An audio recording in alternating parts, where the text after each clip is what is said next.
What's up everyone, Steve here again from RC Tanks and Trucks 24/7. If you are new to the channel, please consider subscribing to see some cool stuff just like this. I think this is the first ever RC car to be released with a 4-stroke 2-cylinder motor in it, and it also has a 3-speed transmission forward and a single reverse, plus it does have neutral. Now what is it? Well, it's the Toyan X-Power Sand Cruiser. It's a 1/8 scale RC kit car. It's the first, I think, to ever come out with a 4-stroke 2-cylinder engine. It also does come with a 3-speed transmission, forward, 1 reverse, and also does have neutral, all selectable from the remote control. And what you need for this car does include the servos for the shifting and lockable front differential, but you need one for the steering servo, and you need your radiator gear and batteries. I think apart from paint for the body, that is it. Now, I've also done a video for this already. Go check out the little card if you want. Now, I'm really pumped with this. This is good on the market because it gives people that don't really want to maybe convert electric and put a 4-stroke engine. It takes a bit of time. This is all ready to go, and it looks like it's done really, really well. But enough talking. Let's flip the camera around, and this will be how many series for parts I'll do on this particular build. But let's have a look what we get, and let's get started building. Now, gone through this thoroughly. I've just left it from my previous video. Now the instruction manual looks fairly good actually. Gives you everything that we need. Obviously there's hardly any plastic in this, so any screws that you put in, like from here to this part, is going into metal. So you want to use some Loctite red if you have that, which is the only thing I have, but blue preferably, because you can undo that if you really need to. Red's pretty much permanent unless might heat it up a little bit. But anyway, like I said, nice instruction manual. What I'll do, the parts are in particular layers here, or trays. I'll get them out and I'll get the parts that we need. But if you haven't seen the first initial video, I'll just quickly show you the trays, or at least one of the trays. So for example, that gives us an indication of the quality. Everything is pre-built, as I mean, for example, the links are pre-done, and also if you get to the shocks, all the shocks are oil filled, all ready to rock and roll. Nothing to do there. Same as the front and rear axles. Look at that. Nice. The rear is locked. The front you can unlock and lock as well. And that's awesome. That's why it's got this little servo here to lock it all up. And you got another final layer with the aluminium wheels. They look like the Blazing Blazer, which is awesome. And the engine, the gearbox, everything's in there. But I won't waste too much time. What I will do, I'll get all the parts needed for the first few steps, and we'll just go through and see how they go together. Alright, step 1. We're going to be assembling the left and right chassis rails. Nice and thick steel rail here. Now you got left and right, obviously, and now you've got to pay attention. You can see these holes, they're not perfect in the center, so you've got to make sure when you install them, the left one, and it has the arch pointing down like that, has the screw holes facing down, so that's very important, otherwise you can screw up your build or moving forward. Now the first step is we're going to be getting the massively thick Gearbox Space, and that's like 10mm thick here, nearly aluminium. So all that does is going to be lining up just here, and make sure, because it's going to be rattling around much more than your standard RC car, because it's 4-stroke or nitro or petrol, when we're making sure that we put Loctite on there. And I can do that after, but I have a little bit on there right now. And when I'm building these kits, I use these guns. You can always torque them down by hand later, but when it's going into metal, it's you don't really strip them out. When it's going into plastic, I normally kind of go the majority of the way with one of these hand drivers and do the rest myself. That, and then I'll do the other side, and then we're going to be attaching the battery bracket in the rear of the car. And there's a battery bracket. Like I said, I think they're powder coated, so it's really nice quality. It's hard to come across on camera, but you are definitely paying for what you get. Now, as you can see, it's got to be installed facing upwards, so that's down, facing up, with the flat side protruding upwards. Put it in here, slightly expand them, line it up, and then we're going to be using M3x6. So 2 of these. I'll just put these in so you can hear me. But there we go.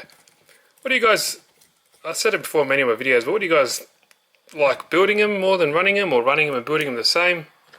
I'm on the fence for both. So obviously I love running them, but certain building them kind of brings me back to when I was a kid. I guess I'm still a big kid, but yeah, I don't know, building them was fun. There we go. Done. So that was it. Step 1 and 2 all done. Next step here, we're going to be getting the rear bumper or servo bracket, the engine bracket. Step 3 was installing the rear bumper there, but it's a bit hard to show on camera. There's little lock nuts behind there, so I don't need any Loctite here. It comes with M3 lock nuts, and I went ahead and started with front servo mount. There we go there. This is the last screw. 4 of those bad boys. Bit of thread locker on there like always. And then that's it. Now we're moving on to engine brackets. Now when you're doing these conversions, you know, like I am doing hack job or much better than I am, you got Dennis and Johnny Q90. These aren't looking like these. They're normally just a flat bit of aluminium, making it fit. A couple of holes here and there, shimmy them out a bit to get some greater tolerances. But when you buy this kit, you can see how good they are. So this is the benefit when you're getting something like this pre-made by a manufacturer that knows what they're doing, even though it's their first run at it. From what I can see now, it looks amazing. And yeah, I'm not going to, how many times I'm going to say, but it definitely does look good. Need to install these guys in here. Next, it's going to go just like this. It's going to be using M3 by 8. We need 2 on either side now. Hope you guys enjoy it. A lot of you guys wanted me to show you how you build it, and obviously I was. But so that's going to go on that side, and this one goes like this, just like that. And we're putting one there and one just there. Last screw going on the motor mount. Yep, there we go. It's all line up perfectly. Everything is fit and finish is good at the moment. Now, next up we have these brackets here. Now they're called the fuel tank bracket and steering gear bracket. Now the steering gear has, well, it's probably servo gear. It's got these little slots that look like for servos, and this one here is your fuel tank. It will be sitting on that one. So first one is a fuel tank, and that's simply going to be going on the side. That's cool. So they slide in over those bolts. They kind of milled in there. Check out that. There we go. So I'll put those in there now. They go in this hole and this hole. It's nice working with metal. It's so solid. Alright, last one doing up. This is the servo one. Good. Now this thing is stiff as, which is what you'd expect. Alright, that's it. Now, believe it or not, we're up to step 8 already now. We're attaching the links down below. Now be careful, there are 8 links, 4 of each. Now you can see they're very similar in length, but one is slightly longer than the other. So LG01 is the shorter ones. They're going to go on the this main plate just here, on the inner section, and on the outer, LG02, which is a slightly longer one. Need a M3 by 30, need 4 of those. So we're doing the front and rear. So let me get the front section done, and I'll show you how it looks in the rear. Alright, like I mentioned, inner is a shorter and the outer is a little longer. So just bear that in mind, just double check. Easy to get that wrong, and then just go to town, screw them all up, and there's it. Bam. There we go. So the links are already done. So that was 8, 9, and we're up to 10. Already assembling the front axle. Sweet. And then the rear. So typical, if you guys are crawler guys, you'd know all about setting up with the 4-link suspension. It's super easy. But let me get these axles out and we can start attaching them. Now, I'll give you a close look at this front axle. All metal housing, no plastic on here as well. So far, machining, fitment, and everything looks really nice. Let me know what you guys think. And it has a cable operated system there, which is attached to a servo, which is going to be able to unlock and lock that front diff. So that's awesome. I love that type.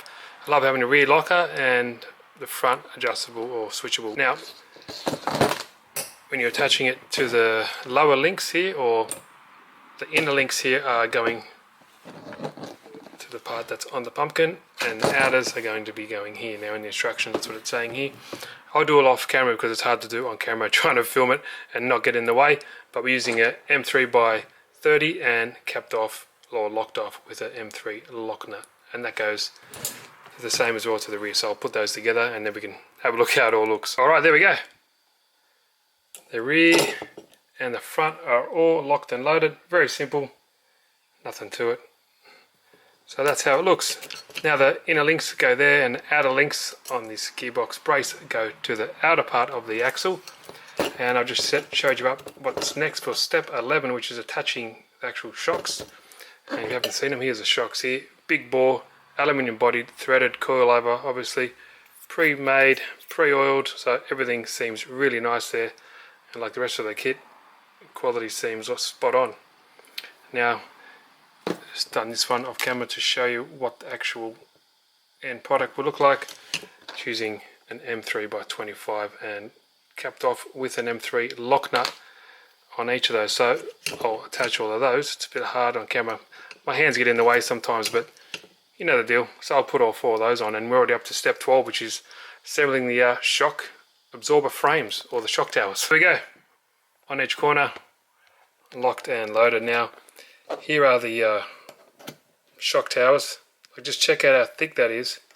Now, for reference, this is probably 6 to 7 millimeters thick aluminium. So that gives you an indication of how solid it is.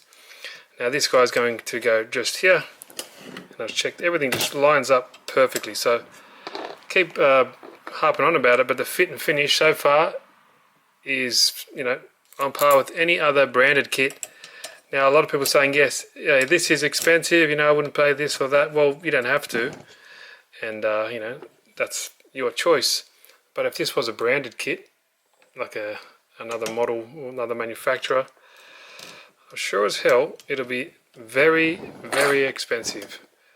Especially considering that this is the only one in the world, or first ever, that has, you know, a 4-stroke motor included and the gearbox, all that kind of stuff. But yeah, anyway, so that's going to go there, and they're going to go obviously up there somewhere.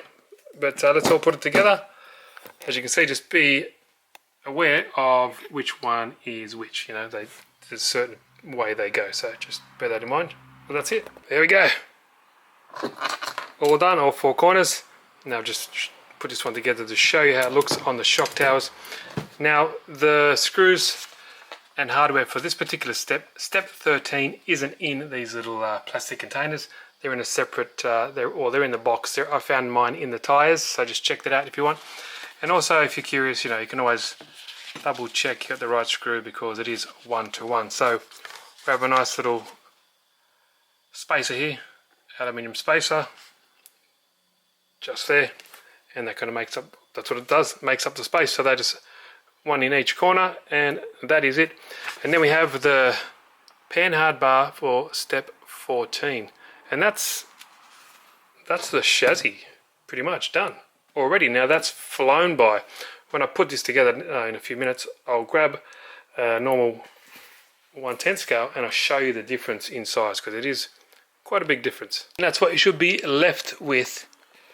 Now, sorry, it's a little bit hard to film. Now, you do, in the foam, there are 2 similar ones. One's longer and one's shorter. Now, the other one you don't need. It's, well, you do need a ladder, but you need the shorter one for this particular task. We're needing this longer one in the build later on, but there we go. So everything works. Panhard bar is all installed. I've just got to do that one up, that bottom nut, but that's it. It's called the connecting rod, bore head connecting rod, if you are following the instructions. We all know what it's called.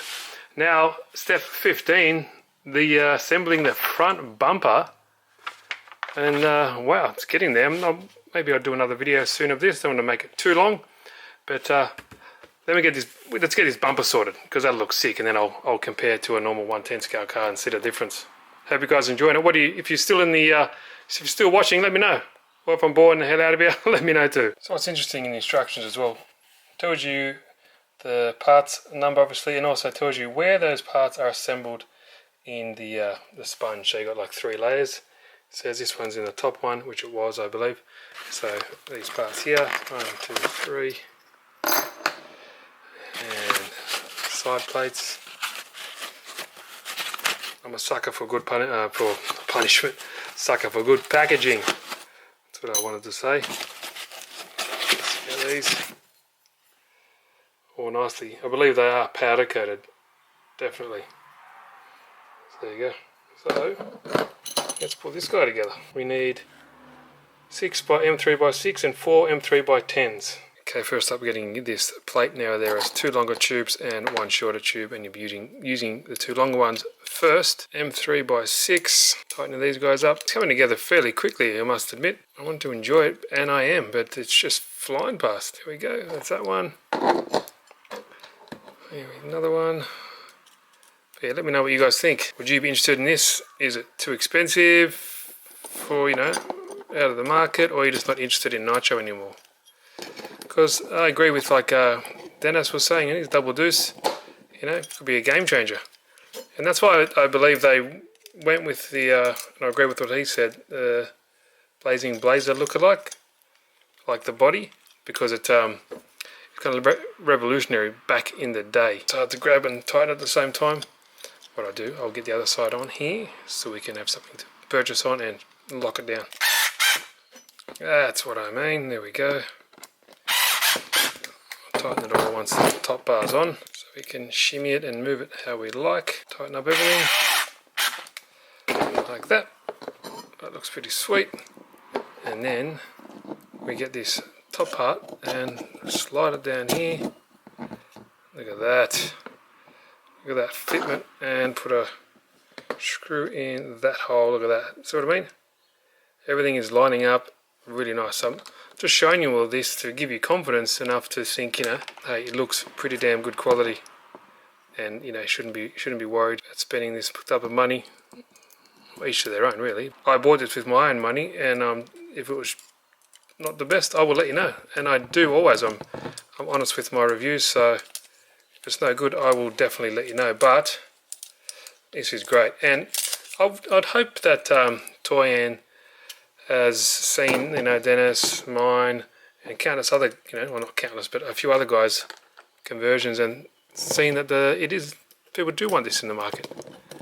And I'm hoping that they have, because that'd be cool. Alright, that's it. Now let me move this little camera out of the way, and I'll tighten all these up, and I'll show you how it looks. So that's what we are left with, and now we've got to slide it in this channel here, and attach it. Let's see how good of it fits. There we go. Nice. And that other bar, the shorter one, goes in between here. Kind of locks it all together. So I'll put them in. That's 2 M3 by 10s and 2 M3 by 6s at the back. So sweet. And just like that, we have a chassis. Look at that. That was so quick. That was 15 steps. And I thought, you know what, I was going to do the wheels in, but they will take us some time because they are bead locks.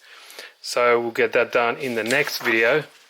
And the exciting stuff, doing all the gearbox and the engine and stuff like that. But I didn't want to rush it, I don't want to put it all in one video, but I don't want to make it too long as well. So that'll be in the next one, but here we go. Beautiful. Now, the only thing, a tip, if it's having a bit of trouble getting this bar in because the tolerances are so tight, just undo this servo mount so you can kind of move out the chassis rail. Then you can put this bar in and tighten it all up. But there we go.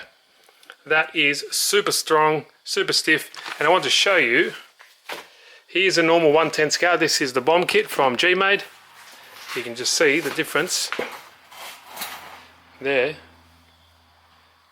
If I line up the front, well, the wheelbase is very similar, but if you line up the front roughly around about there, you can see the difference in length. So it is quite large, but look at that. So 1/8 scale, but a true awesome looking Tamiya Blazing Blazer. Check out that. I just love that body. But anyway, guys, I hope you enjoyed this. Links are down below if you want to go check it out. Like I said, it supports the channel if you purchase from there. And I hope you have enjoyed the video. I know I've enjoyed building it, even though it hasn't taken long at all to get to this first stage. But like I said, I love building these kits. I'm glad they brought this out. So hope you enjoyed the video, guys. See you in the next one. Stay safe, enjoy RCing, and have a good day.